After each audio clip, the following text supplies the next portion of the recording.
नमस्कार दोस्तों। छत्तीसगढ़ कांग्रेस में भी आग सुलग रही है और कभी भी वो बड़ा रूप ले सकती है। ये किसी से छिपा नहीं है कि छत्तीसगढ़ कांग्रेस में भी दो गुट हैं। एक मुख्यमंत्री भूपेश बघेल का गुट है तो दूसरा स्वास्थ्य मंत्री टीएस सिंहदेव का। जल्द ही राहुल गांधी, प्रियंका गांधी और सोनिया गांधी को छत्तीसगढ़ में सुलग रही इस आग को काबू पाने के लिए मशक्कत करते आप देख पाएंगे। इस लड़ाई में नया दांव चला है भूपेश बघेल गुट ने। भूपेश बघेल के करीबी विधायक बृहस्पति सिंह ने टीएस बाबा पर जान से मारने का आरोप लगाकर सनसनी फैला दी है। विधानसभा सत्र शुरू होने से ठीक 2 दिन पहले बृहस्पति सिंह के इस गंभीर आरोप ने कांग्रेस सरकार पर भी सवाल खड़े कर दिए हैं। असल में बृहस्पति सिंह के काफिले पर 3 युवकों ने हमला किया। बृहस्पति सिंह की कार के शीशे तोड़ दिए और उनके सुरक्षा कर्मियों के साथ गाली गलौज की। इस हमले के लिए रामानुजगंज के कांग्रेस विधायक बृहस्पति सिंह ने टीएस सिंहदेव को जिम्मेदार ठहराया। और आपको बता दें कि 3 आरोपियों जिनके खिलाफ शिकायत की गई है उनमें से एक सचिन सिंहदेव टीएस सिंहदेव के रिश्तेदार हैं। अब टीएस सिंहदेव पर इस आरोप का जो कारण बृहस्पति सिंह ने दिया है वो वाकई मज़ेदार है। बृहस्पति सिंह ने कहा है कि पिछले दिनों उन्होंने मुख्यमंत्री भूपेश बघेल की तारीफ की थी। उन्होंने उनके काम को सराहा था और कहा था कि अगले 20-25 साल तक भूपेश बघेल मुख्यमंत्री रहेंगे। तो ये बात टीएस सिंहदेव और उनके समर्थकों को पसंद नहीं आई, इसीलिए उन पर हमला किया गया। बृहस्पति सिंह ने कहा कि सिंहदेव महाराजा हैं, वो कुछ भी कर सकते हैं, वो मेरी हत्या भी करा सकते हैं। बृहस्पति सिंह ने कहा कि मेरी हत्या कराने से अगर टीएस सिंहदेव मुख्यमंत्री बन सकते हैं तो उन्हें ये पद मुबारक हो। यानी साफ है कि बात मुख्यमंत्री पद को लेकर है। आपको एक बार फिर याद दिला दें दोस्तों कि 2018 में कांग्रेस के सत्ता में आने के बाद आला कमान ने छत्तीसगढ़ में बारी बारी से सीएम पद देने की बात कही थी। माना जाता रहा है कि उस समय भूपेश बघेल और टीएस सिंहदेव के बीच 2.5 साल सीएम पद पर रहने के फॉर्मूले पर सहमति बन पाई थी। लेकिन अब 2.5 साल बीत जाने के बाद, यानी कि भूपेश बघेल सरकार के 2.5 साल बीत जाने के बाद भी टीएस बाबा को सीएम पद नहीं दिया गया।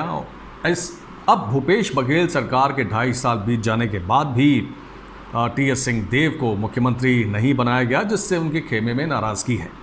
टीएस सिंहदेव की तरफ से आला कमान पर दबाव भी बनाया गया है, लेकिन अभी तक उनकी सुनी नहीं गई। ऐसे में टीएस सिंहदेव के विरोधी गुट यानी भूपेश बघेल गुट की पूरी कोशिश है कि टीएस सिंहदेव का नंबर ना लग जाए, इसलिए उनके खिलाफ माहौल बनाया जाए। किसी विधायक की जान लेकर टीएस सिंहदेव मुख्यमंत्री कभी नहीं बन पाएंगे, ये बात तो वो भी समझते होंगे। ऐसे में बृहस्पति सिंह का आरोप गले से नीचे नहीं उतरता। टीएस सिंहदेव ने कहा है कि उन्होंने पुलिस अधीक्षक यानी एसपी से बात की और उन्होंने ये ताकीद की कि इस हमले में शामिल जो भी लोग हैं उनके खिलाफ जांच की जाए और अगर दोषी पाए जाते हैं तो कार्रवाई की जाए, और इस तरह की वारदात बर्दाश्त करने लायक नहीं है। उन्होंने विधायक बृहस्पति सिंह से बात करने की कोशिश भी की, लेकिन उन्होंने उनका कॉल रिसीव नहीं किया। बृहस्पति सिंह ने दूसरी ओर यह भी आरोप लगाया है कि टीएस सिंहदेव विधायकों का अपमान करते हैं, जिसकी शिकायत वो सोनिया गांधी और राहुल गांधी से करेंगे। बृहस्पति सिंह ने कहा कि वो प्रदेश प्रभारी पीएल पुनिया से अनुरोध करेंगे कि वो ऐसे मंत्री जो सरकार की छवि खराब कर रहे हैं उन्हें बाहर का रास्ता दिखाएं, गुंडागर्दी करने वाले विधायक और मंत्रियों पर कार्रवाई हो। मैं आदिवासी विधायक हूं, मेरा भी मान सम्मान है। जाहिर है बृहस्पति सिंह ने आदिवासी मान सम्मान की बात कहकर इमोशनल कार्ड खेलने की कोशिश की है।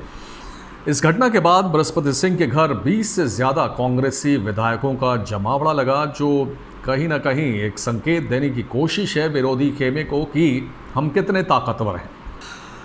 फिलहाल जिस तरह बृहस्पति सिंह ने सोनिया गांधी, राहुल गांधी, प्रदेश प्रभारी पीएल पुनिया, विधानसभा अध्यक्ष जैसे सभी फोरम पर टीएस सिंहदेव के खिलाफ शिकायत करने का ढिंढोरा पीटा है, उससे तो साफ है कि सब कुछ किसी के इशारे पर हो रहा है। पर्दे के पीछे से कोई और इस सारे खेल को खेल रहा है।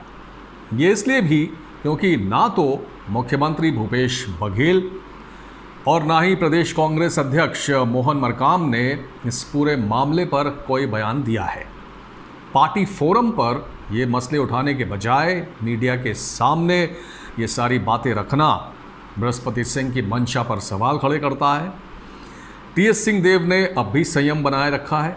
इन आरोपों पर उन्होंने कहा कि कभी कभी लोग भावनाओं में बह जाते हैं और बहकर ज़्यादा बोल जाते हैं, जबकि समस्याओं को आमने सामने बैठकर बातचीत के ज़रिए सुलझाया जा सकता है।